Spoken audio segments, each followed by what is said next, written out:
Existe uma verdade sobre as profecias de Jesus que as igrejas modernas evitam mencionar, uma revelação tão poderosa que poderia transformar completamente sua compreensão sobre o tempo em que vivemos e o destino da humanidade. O que você descobrirá nos próximos minutos não é apenas conhecimento bíblico, mas uma chave profética que desvenda os mistérios mais ocultos das Escrituras, revelando sinais que estão acontecendo exatamente agora, diante dos nossos olhos, cumprindo-se com uma precisão que deixará você sem palavras. Enquanto assistimos juntos essa história impactante, peço que você já deixe seu amém nos comentários e se junte a essa comunidade de buscadores da verdade, clicando no botão de inscrição. Por 2000 anos, estudiosos e teólogos têm debatido sobre o verdadeiro significado das palavras proféticas de Jesus, mas existe uma dimensão dessas revelações que permaneceu velada, escondida nas entrelinhas das Escrituras Sagradas. Hoje, pela primeira vez, você compreenderá não apenas o que Jesus disse, mas quando e como essas profecias se manifestam em nossa geração de uma forma que nenhuma outra época da história humana testemunhou. A jornada que faremos juntos começa em um momento específico da vida terrena de Jesus, registrado no Evangelho de Mateus capítulo 24, quando os discípulos se aproximaram dele no Monte das Oliveiras, em particular, perguntando: "Dize-nos quando serão essas coisas e que sinal haverá da tua vinda e do fim do mundo?" Esta pergunta simples desencadeou uma das mais extraordinárias revelações proféticas já registradas na história da humanidade.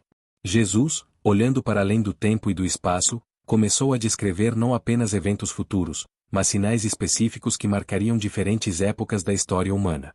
E aqui está a primeira verdade chocante que poucos compreenderam. Jesus não estava falando apenas sobre um futuro distante, mas estava estabelecendo uma cronologia profética que se desdobraria ao longo de milênios, com marcos específicos que identificariam cada geração.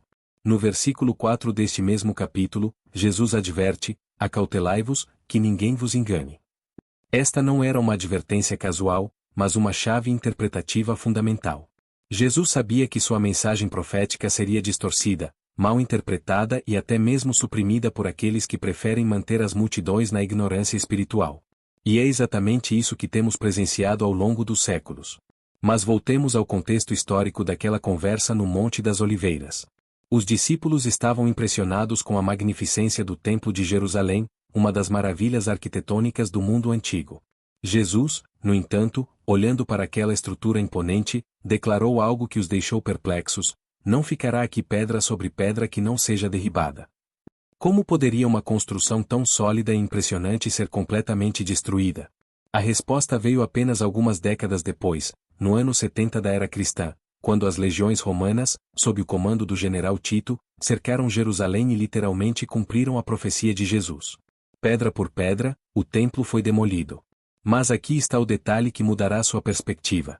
Jesus não estava apenas prevendo a destruição física do templo, mas estava estabelecendo um padrão profético que se repetiria ao longo da história.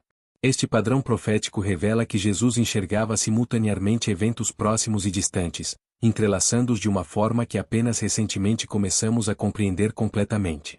Quando ele falava sobre a destruição do templo, estava também antecipando a destruição de sistemas religiosos corrompidos que se levantariam ao longo dos séculos. Quando mencionava guerras e rumores de guerras, não estava se referindo apenas aos conflitos de sua época, mas ao padrão crescente de instabilidade global que caracterizaria os últimos tempos.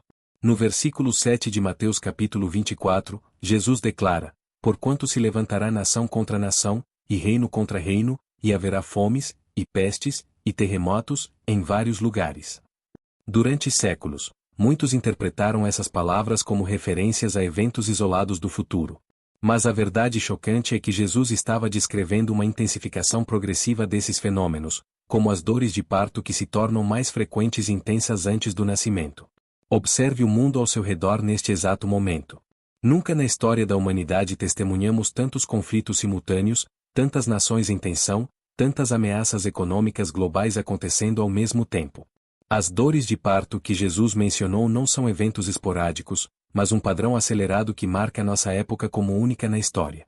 Mas existe uma dimensão ainda mais profunda nessas profecias que a maioria das pessoas não percebe. No versículo 11, Jesus adverte: "E surgirão muitos falsos profetas e enganarão a muitos." Tradicionalmente, interpretamos isso como uma referência a líderes religiosos enganadores. Porém, a palavra grega pseudoprofetes tem um significado mais amplo. Refere-se a qualquer pessoa ou sistema que proclama verdades falsas ou promessas vazias sobre o futuro. Hoje, vivemos cercados de falsos profetas seculares, economistas que prometem prosperidade perpétua, cientistas que garantem soluções tecnológicas para todos os problemas humanos, políticos que asseguram paz e segurança através de sistemas humanos, filósofos que pregam que o homem pode alcançar a perfeição por seus próprios esforços. Todos esses são pseudo-profetes dos tempos modernos, oferecendo esperanças vãs que desviam a humanidade da verdadeira fonte de salvação. A intensidade com que esses falsos profetas se multiplicam em nossa época é extraordinária. Através das redes sociais, da mídia global e de plataformas digitais, nunca foi tão fácil para vozes enganadoras alcançarem milhões de pessoas simultaneamente. Jesus anteviu essa realidade quando disse que muitos seriam enganados. A palavra muitos no texto original sugere não apenas uma quantidade grande, mas uma proporção significativa da humanidade. Mas aqui chegamos ao coração da revelação mais chocante. No versículo 12, Jesus declara: "E, por se multiplicar a iniquidade, o amor de muitos se esfriará." Esta profecia não é apenas sobre imoralidade crescente, mas sobre algo muito mais específico e terrível: a perda gradual da capacidade humana de amar genuinamente. Observe nossa sociedade contemporânea com olhos espirituais. Nunca houve tantos recursos para conectar pessoas, tantas tecnologias de comunicação, tantas oportunidades de relacionamento, e paradoxalmente, nunca houve tanta solidão, tanto isolamento emocional, tanto egoísmo disfarçado de amor próprio. Relacionamentos descartáveis, famílias fragmentadas, amizades superficiais, casamentos que se desfazem ao primeiro sinal de dificuldade. O amor genuíno, sacrificial, duradouro, está se tornando uma raridade. Jesus não estava apenas prevendo uma mudança comportamental, mas estava antecipando uma transformação na própria natureza humana. À medida que nos afastamos dos princípios divinos, nossa capacidade de amar de verdade se atrofia. E quando o amor se esfria, o que permanece? O medo, a ansiedade, a depressão, a violência, o desespero. Todos esses são sintomas de uma humanidade que está perdendo sua conexão com a fonte do amor verdadeiro. Mas a profecia mais impactante ainda estava por vir. No versículo 14, Jesus faz uma declaração que ressoa através dos séculos: "E este evangelho do reino será pregado em todo o mundo, em testemunho a todas as gentes, e então virá o fim." Por 2000 anos, esta profecia parecia impossível de ser cumprida. Como poderia uma mensagem alcançar literalmente todo habitante da Terra? Hoje, pela primeira vez na história, temos a tecnologia necessária para que isso aconteça. Internet, satélites, tradução instantânea, dispositivos móveis, redes sociais, inteligência artificial. Nunca foi tão possível que uma mensagem alcance simultaneamente bilhões de pessoas em todos os continentes, em todas as línguas, em todas as culturas. E não é coincidência que vivemos simultaneamente na era da comunicação global e na era dos sinais proféticos intensificados. Mas existe uma dimensão ainda mais profunda nesta profecia. A palavra evangelho significa boa notícia, e reino refere-se não apenas a um território, mas a um sistema de governo, uma forma de viver, uma realidade espiritual. Jesus estava profetizando que chegaria um tempo quando a humanidade seria confrontada globalmente com uma escolha fundamental: aceitar ou rejeitar os princípios do reino de Deus. Essa confrontação global não aconteceria através de imposição religiosa ou conquista militar, mas através de um testemunho tão poderoso, tão evidente, tão inequívoco, que nenhuma pessoa na Terra poderia alegar ignorância sobre a verdade divina. E quando esse testemunho global for completado, então virá o fim, não necessariamente o fim do mundo físico, mas o fim de uma era, o fim de um sistema, o fim de uma forma de existência humana separada de Deus. Mas Jesus não parou por aí. Nos versículos seguintes, ele descreve eventos ainda mais específicos. Quando, pois, virdes que a abominação da desolação, de que falou o profeta Daniel, está no lugar santo, quem lê, que entenda. Aqui Jesus faz referência direta às profecias de Daniel, conectando sua revelação com profecias ainda mais antigas. Daniel, no capítulo 9 versículos 26 a 27, havia profetizado sobre um período específico quando forças espirituais malignas estabeleceriam sistemas de blasfêmia no lugar que deveria ser sagrado. Tradicionalmente, isso foi interpretado como referência ao templo físico de Jerusalém. Mas Jesus estava revelando uma verdade mais ampla: qualquer lugar, sistema ou instituição que deveria honrar a Deus, mas que em vez disso promove ideologias contrárias aos princípios divinos, torna-se palco da abominação da desolação. Observe quantas instituições que historicamente foram fundadas sobre princípios cristãos hoje promovem ativamente valores opostos aos ensinamentos bíblicos. Universidades que eram seminários teológicos agora ensinam filosofias que negam a existência de Deus. Organizações de caridade que eram ministérios cristãos agora promovem agendas políticas seculares. Denominações inteiras que pregavam a autoridade das Escrituras agora reinterpretam a Bíblia para conformá-la aos valores culturais contemporâneos. Esta é a abominação da desolação de nossa época, a infiltração sistemática de ideologias antibíblicas em espaços que deveriam ser sagrados. E Jesus disse que quando virmos isso acontecer, deveríamos entender que estamos nos momentos finais da era atual. Mas a revelação mais extraordinária vem nos versículos 21 e 22, porque haverá então grande aflição, como nunca houve desde o princípio do mundo até agora, nem tampouco há de haver. E, se aqueles dias não fossem abreviados, nenhuma carne se salvaria. Mas, por causa dos escolhidos, serão abreviados aqueles dias. Jesus estava antecipando um período na história humana quando a própria sobrevivência da espécie estaria em risco. Por milhares de anos, essa profecia parecia exagerada. Como poderia toda a humanidade estar simultaneamente ameaçada de extinção? Hoje, pela primeira vez na história, temos múltiplas ameaças globais que poderiam literalmente eliminar toda a vida humana da Terra: armas nucleares, pandemias engineered, colapso ecológico, inteligência artificial descontrolada, mudanças climáticas extremas. Nunca antes uma geração teve o poder de literalmente destruir toda a vida no planeta. Esta é nossa geração.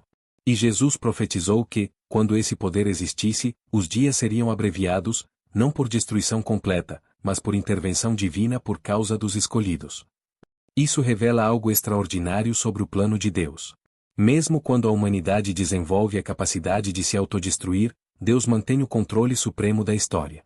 Os dias abreviados não significam que Deus permitirá que a maldade humana chegue às suas consequências finais, mas que Ele intervirá no momento exato para preservar aqueles que escolheram viver segundo seus princípios. Mas quem são esses escolhidos? Jesus esclarece isso nos versículos seguintes, especialmente no versículo 24, porque surgirão falsos cristos e falsos profetas e farão tão grandes sinais e prodígios, que, se possível fora, enganariam os próprios escolhidos. Os escolhidos não são simplesmente pessoas que frequentam igrejas ou que se identificam culturalmente como cristãs. São aqueles que desenvolveram tal intimidade com a verdade divina que não podem ser enganados, mesmo por sinais e prodígios impressionantes. São pessoas cuja fé está fundamentada não em experiências emocionais ou em miraculos espetaculares, mas na revelação sólida e imutável da Palavra de Deus. Esta é uma advertência crucial para nossa época. Vivemos em tempos quando tecnologias avançadas podem criar sinais e prodígios que parecem sobrenaturais. Realidade virtual, hologramas, inteligência artificial, manipulação genética, todos esses recursos podem ser usados para criar experiências que desafiam nossa compreensão da realidade física. Jesus estava advertindo que chegaria um tempo quando seria extremamente difícil distinguir entre o genuinamente sobrenatural e o artificialmente produzido. Os escolhidos são preservados do engano não por serem mais inteligentes ou mais educados, mas por terem desenvolvido discernimento espiritual através de relacionamento íntimo com Deus e conhecimento profundo das Escrituras. Eles conhecem a voz do verdadeiro pastor e não seguem estranhos. E então Jesus faz uma das declarações mais esperançosas de toda a sua revelação profética. No versículo 30, então aparecerá no céu o sinal do Filho do Homem, e todas as tribos da terra se lamentarão e verão o Filho do Homem vindo sobre as nuvens do céu, com poder e grande glória. Depois de descrever todos os sinais de dificuldade, engano e tribulação, Jesus revela que sua segunda vinda não será secreta, gradual ou ambígua. Será um evento cósmico, visível globalmente, inequívoco e glorioso. Todas as pessoas na Terra, simultaneamente, testemunharão sua manifestação. Não haverá dúvidas, interpretações alternativas ou debates sobre sua identidade. Mas observe o detalhe profético mais fascinante: todas as tribos da Terra se lamentarão. Por que lamentação diante de um evento tão glorioso? Porque será o momento quando toda negação, toda rebelião, toda rejeição da verdade divina será finalmente confrontada com a realidade inegável da soberania de Cristo. Aqueles que passaram a vida rejeitando sua autoridade subitamente se encontrarão face a face com aquele a quem rejeitaram. Para os que o amam e o esperavam, será um momento de suprema alegria e vindicação. Para os que o rejeitaram, será um momento de supremo lamento e reconhecimento tardio. Mas para todos, sem exceção, será o momento de reconhecimento de que Jesus Cristo é, de fato, o Senhor da história e o juiz de toda a humanidade. A revelação profética culmina no versículo 31, e ele enviará os seus anjos com rijo clamor de trombeta, os quais ajuntarão os seus escolhidos desde os quatro ventos, desde uma extremidade dos céus até a outra. Esta é a descrição do que tradicionalmente chamamos de arrebatamento ou reunião dos santos. Mas observe que não é um evento secreto ou parcial. Os anjos de Deus percorrerão toda a terra, identificando e reunindo todos aqueles que genuinamente pertencem a Cristo, desde os quatro ventos, desde uma extremidade dos céus até a outra. Ninguém será esquecido, ninguém será deixado para trás por engano, ninguém será perdido por acidente. E aqui chegamos à verdade mais chocante de todas: tudo isso não é futuro distante, mas realidade iminente. Jesus, depois de descrever todos esses sinais, declara no versículo 34, em verdade vos digo que não passará esta geração sem que todas essas coisas aconteçam. Durante séculos, estudiosos debateram sobre o significado da palavra geração neste contexto. Alguns interpretaram como referência aos discípulos que estavam ouvindo Jesus falar. Outros sugeriram que se referia à geração que testemunharia o início dos sinais. Mas a interpretação mais consistente com todo o contexto profético é que Jesus estava se referindo à geração que presenciaria todos os sinais simultaneamente, nossa geração. Nunca antes na história uma única geração testemunhou todos os sinais profeticamente descritos por Jesus acontecendo simultaneamente com tal intensidade. Guerras globais, fomes mundiais, pestes pandêmicas, terremotos crescentes, falsos profetas multiplicados, amor esfriado, evangelho pregado globalmente, abominação da desolação em lugares santos, capacidade de autodestruição humana, sinais e prodígios enganadores, tudo isso está acontecendo agora, nesta geração, nesta década, diante dos nossos olhos. Isso significa que não temos décadas ou séculos para nos prepararmos. Temos anos, talvez menos. A urgência desta mensagem não é manipulação emocional, mas realidade profética. Os sinais que Jesus descreveu como indicadores de sua segunda vinda iminente estão se cumprindo com uma precisão e intensidade sem precedentes. Mas Jesus não queria que essa revelação gerasse pânico ou desespero. No versículo 35, ele oferece uma âncora de esperança: o céu e a terra passarão, mas as minhas palavras não hão de passar. Em meio a toda incerteza global, toda instabilidade social, toda turbulência política e econômica, existe uma rocha inabalável: as promessas de Jesus Cristo. Suas palavras permanecem verdadeiras quando governos caem, quando economias entram em colapso, quando sistemas sociais se fragmentam, quando relacionamentos se desfazem, quando a saúde falha, quando os planos humanos fracassam. A palavra de Deus é a única constante absolutamente confiável em um mundo de mudanças constantes. E então Jesus conclui sua revelação profética com uma advertência e uma promessa combinadas: mas daquele dia e hora ninguém sabe, nem os anjos dos céus, nem o Filho, mas unicamente meu Pai. E, como foi nos dias de Noé, assim será também a vinda do Filho do Homem. Mesmo sabendo que nossa geração presenciará o cumprimento de todas as profecias, não podemos calcular o dia ou a hora exata. Isso mantém todos os verdadeiros crentes em estado de prontidão constante, vivendo cada dia como se fosse o último, mas também planejando e trabalhando como se tivessem décadas pela frente. A comparação com os dias de Noé é especialmente reveladora. Nos dias de Noé, a vida continuava normalmente. Pessoas casavam, construíam, compravam, vendiam, faziam planos, até o momento exato quando a arca se fechou e o dilúvio começou. Similarmente, nossa época será caracterizada por normalidade aparente interrompida subitamente pela intervenção divina. Esta é a verdade chocante que ninguém te contou sobre as profecias de Jesus. Elas não são apenas predições sobre o futuro distante, mas um mapa profético detalhado que nos permite identificar exatamente onde estamos na cronologia divina. E segundo esse mapa, estamos nos momentos finais da era atual. Mas esta revelação não deve gerar medo nos que pertencem a Cristo. Deve gerar urgência santa, propósito renovado e esperança inabalável.